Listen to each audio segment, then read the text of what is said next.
Salut, dans cette vidéo, on va parler de la nature du mental. C'est quelque chose de très important qui est expliqué dans le yoga, qui fait partie d'une pratique de yoga et qui est la partie centrale d'une pratique spirituelle, puisque la spiritualité, c'est la recherche sur l'esprit, c'est la vie de l'esprit. Moi, c'est David, je te donne du contenu sur une pratique de yoga spirituelle. Donc le mental, comment ça marche? Le mental saute en permanence d'une idée à l'autre. En général, tu vas voir que ça part des sens. Donc par exemple, tu vas sentir une odeur qui te rappelle quelque chose, ou bien tu vas voir quelque chose, tu vas y associer une idée. Il y a une idée qui va fuser, comme ça tu ne contrôles pas ça. Cette idée-là, elle va t'emmener quelque part, et puis en cours de route, il y a une autre idée qui va fuser par association, et puis ça va t'emmener ailleurs, et puis la pensée est comme ça.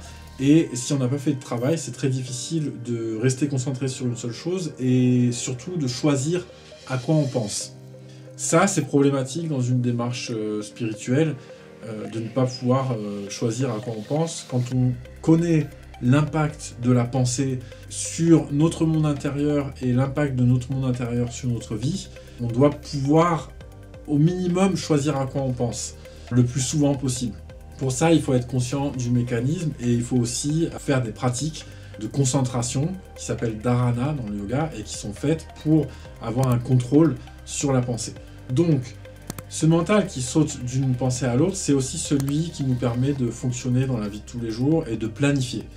Donc finalement de créer tout ce qu'on est en train de créer qui nécessite la participation de notre mental. Ce mental-là, on l'appelle le mental inférieur.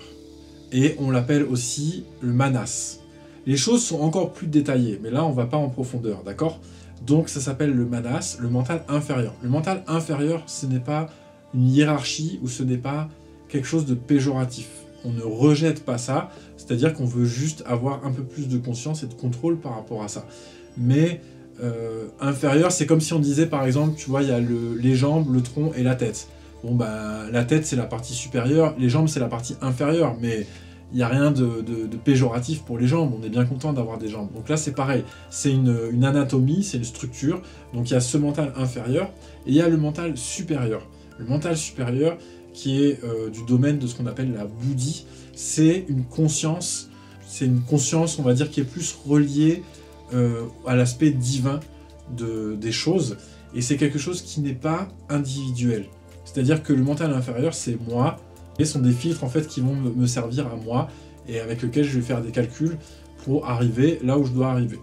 Mais le mental supérieur, c'est quelque chose qui n'est pas personnalisé, donc c'est pas quelque chose qui va me servir à moi à calculer, c'est plus du domaine de l'intuition, du domaine du cœur, du domaine de l'universel et du divin en soi. Donc voilà le mental inférieur et le mental supérieur. Voilà la structure du mental, sans aller trop en profondeur. Mais ça donne déjà une idée, parce que de là, on va aussi parler de méditation. La méditation, bien sûr, c'est un état qui est uniquement dans le mental supérieur.